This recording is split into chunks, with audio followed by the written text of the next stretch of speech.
الشيطان الرجيم يرفع الله الذين آمنوا منكم والذين أوتوا العلم درجات. Sadaqallahu al-azim wa ballagha rasul. Kepada keluarga besar Masjid Babul Ta'awun,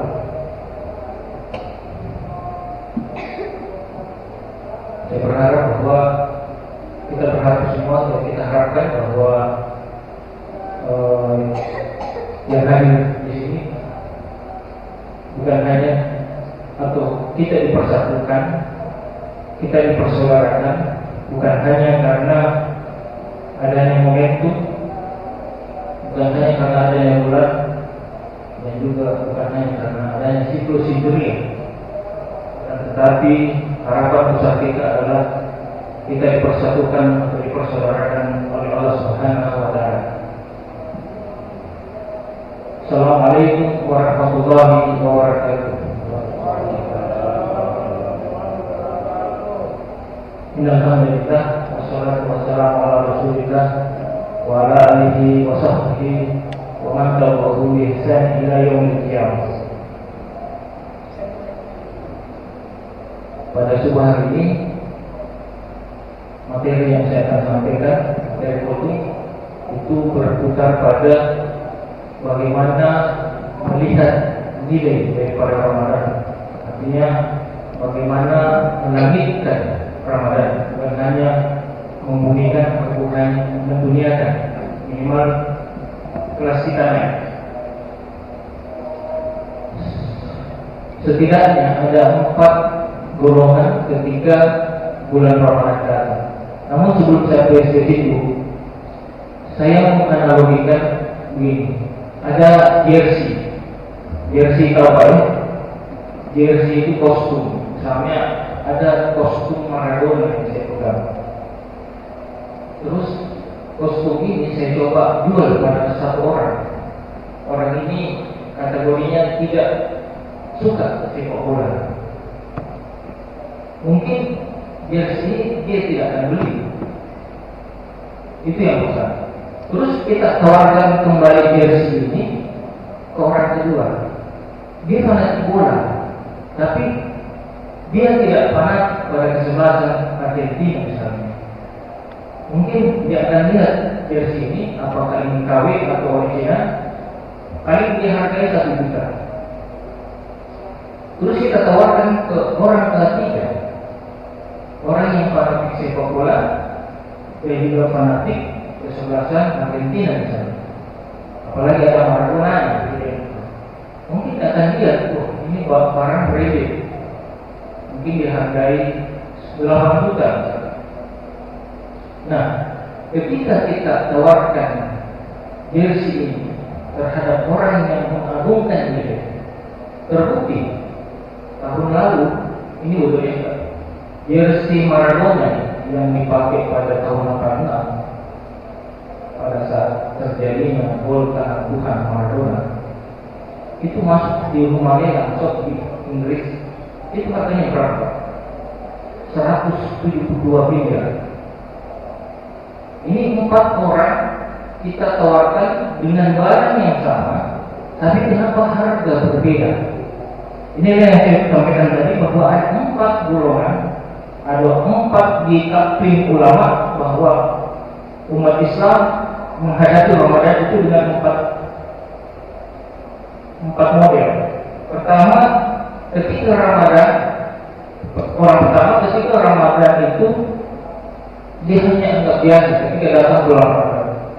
Datang Ramadan sebagai tipu orang. Itu orang pertama.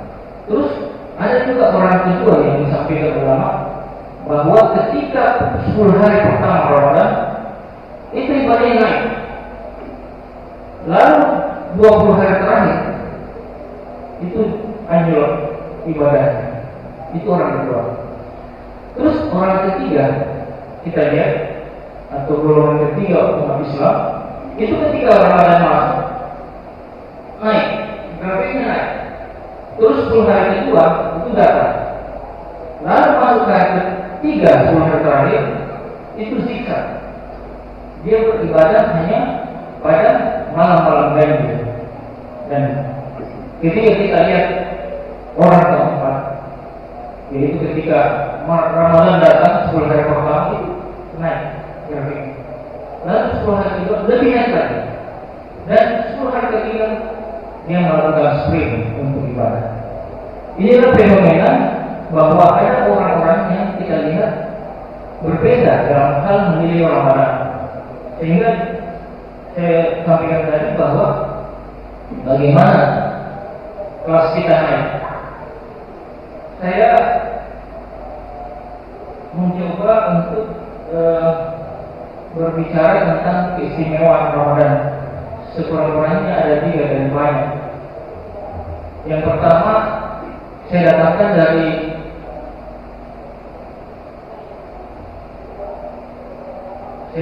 dari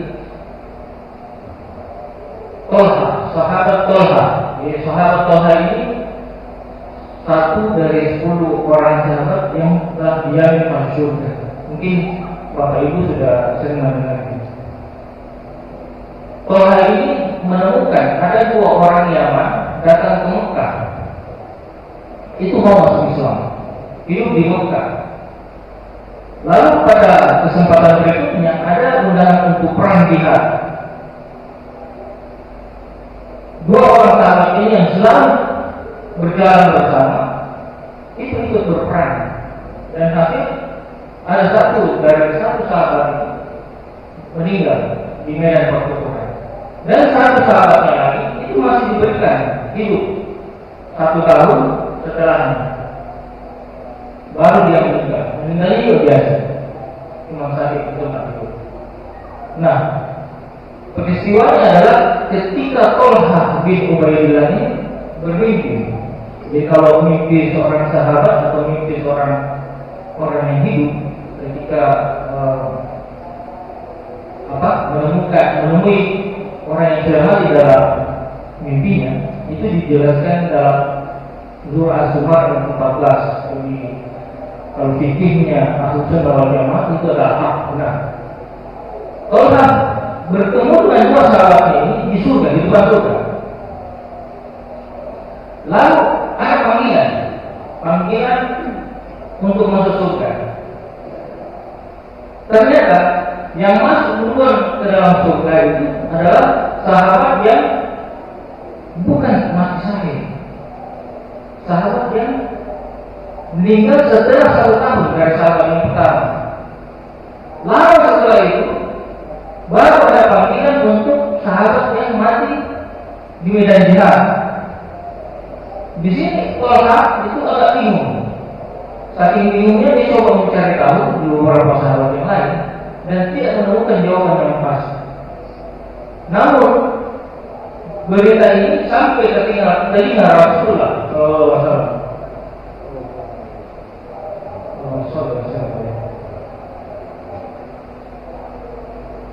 Lalu Rasulullah bertanya, "Wahai Tolha, apa yang kau bingungkan dengan mimpimu ini?"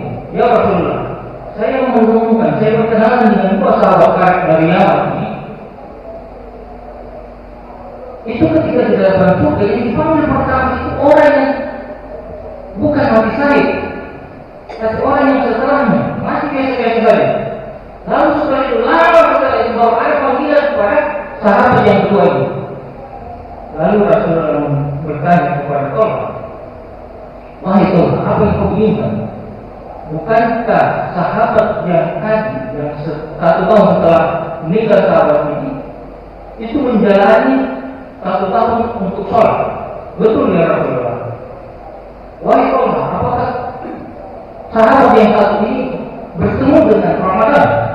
"Betul ya Rasulullah." Itulah yang membedakan antara jarak orang yang mati syahid dengan jarak 1 tahun orang yang menjalani Ramadan. Jadi bisa dibayangkan Pak, cuma 1 kali Ramadan sahabat ini dapat betapa jauhnya perbedaan antara sahabat satu yang tak. Jaraknya antara laki dan nuh. Pertanyaan buat kita sudah berapa kali ikut di Ramadan? Kalau saya mungkin 40 tahun, 10 tahun banyak, 30 tahun, 30 kali kita sudah menjalankan bulan Ramadan. Apa yang bisa kita simpulkan? Kalau teman duit bagian berkasnya pada peristiwa tadi, alhamdulillah mungkin kalau diterima, mungkin posisi surga kita mungkin lebih tinggi. Baik, suatu yang kedua yang saya ceritakan itu dari Ibnu Qudamah, salah satu imam besar dari mazhab Imam Hambali. Dalam satu kitabnya dijelaskan bahwa hunaka salah satu amal la tudamul bihil mizan. Ada 3 amal yang apabila ditimbang, ada 3 amal yang apabila ditimbang seolah-olah atau seakan-akan mizan itu timbangan kebaikan hampir jebol. Ada 3 amal. Padahal kita tahu ya, mizan itu apabila dunia dan isinya itu tidak goyang mizan ini. Contohnya atau analogi itu begini Pak, ada koin 500 perak atau 1000. Kita lempar ke lapangan futsal. Lapangan futsal itu adalah mizan, sedangkan koin itu adalah bumi dan isinya. Tapi ini ada 3 amalan yang apabila ditimbang seolah-olah mizan itu akan runtuh, akan dibolong, tapi tidak boleh menahan amal daripada 3. Yang pertama adalah orang yang bersabar. Jadi ada 3 sabar. Ada sabar ketika menjalankan kebaikan, ada sabar ketika meninggalkan keburukan, dan juga sabar ketika mendapat musibah. Itu yang pertama. Apa amalan yang kedua? Amalan yang kedua adalah memaafkan. Jadi mungkin ini berat, ya memang berat, tapi mari kita coba 2 ini di bulan Ramadan. Saya ambil contoh, ada kisah dari Abu Dawud. Jadi ketika Rasulullah berkumpul di suatu saat selesai sholat asar, Rasulullah mengatakan bahwa akan ada masuk sahabat kita yang sudah dijamin masuk surga. Pada saat itu sahabat bingung siapa yang dimaksud surga. Dia tidak sebutkan namanya. Lalu dia tunjuk orang yang masuk. Inilah yang akan masuk surga. Nah, salah satu sahabat saking penasarannya pada sahabat ini, itu mengikuti Abu Dawud setelah pulang. Dia lalu mengatakan bahwa saya selagi siapa, saya mohon sahabat untuk bisa saya tinggal beberapa hari di rumah sahabat. Lalu sahabat ini tinggal. Dia melihat, dia mencermati, malam dia malam, tidak ada istimewanya ibadah yang dilakukan oleh sahabat ini. Sampai hari ketiga, dia tidak puas dengan nilai ibadah yang dilihat oleh sahabat ini. Lalu dia bertanya hari ketiga, wahai sahabat, kamu kan sudah dijamin oleh Rasulullah masuk surga. Tapi saya amal 3 hari ini tidak ada amalan yang begitu istimewa yang kau lakukan. Lalu sahabat ini mengatakan, saya tiap pagi setelah bangun sebelum sholat atau setelah sholat, saya berdoa, ya Allah, maafkan orang-orang yang mencela saya, maafkan orang-orang yang menggibah saya. Jadi ini cuma amalan yang kecil yang dilakukan sahabat, dan itu sudah dapat warisan surga dari Rasulullah SAW. Dapat pelanggan. Jadi mari kita melihat ini secara utuh. Itu bagaimana Ramadan itu melihatnya bukan hanya sebagai titik, tapi bagaimana Ramadan itu kita lihat sebagai nilai yang begitu besar, sehingga kita bisa katakan bahwa amalan Ramadan satu-satunya amalan yang tidak menjadi kafaran kalau kita menzalimi orang, nanti amalan itu ditarik. Amalan kita akan ditarik. Jadi kalau ada orang yang kita zalimi di dunia ini, amalan itu kita tarik. Baik itu sholat, baik itu sedekah dan haji. Satu amalan yang tidak diganggu dan tidak dioperasikan oleh Allah itu adalah pahala Ramadan. Itu tidak menjadi kafaran di yaumul mahsyar. Lalu yang kedua keistimewaannya adalah dalam hadis qudsi dijelaskan bahwa Allah mengatakan as-shawmu li wa ana ajib.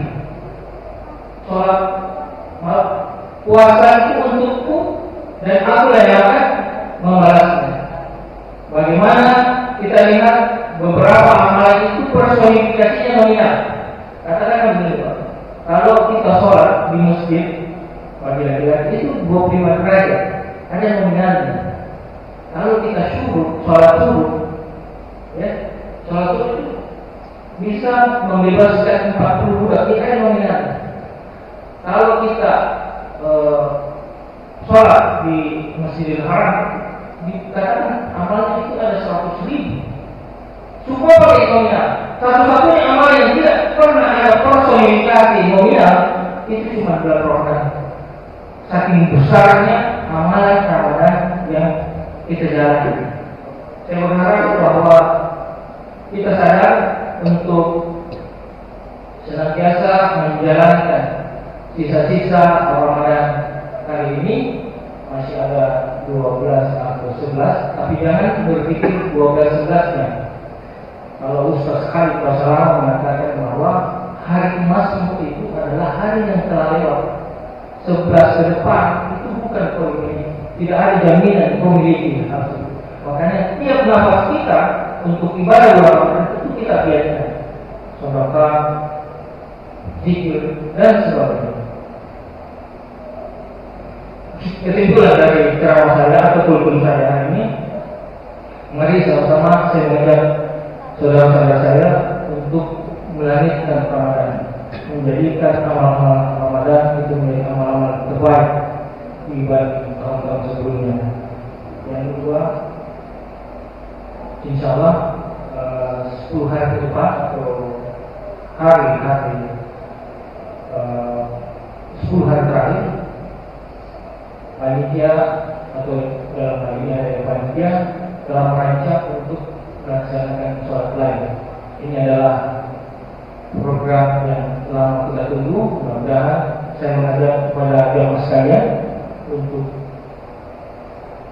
aktif atau untuk ikuti program malam lain. Insya Allah panitia akan menyediakan juga sahurnya.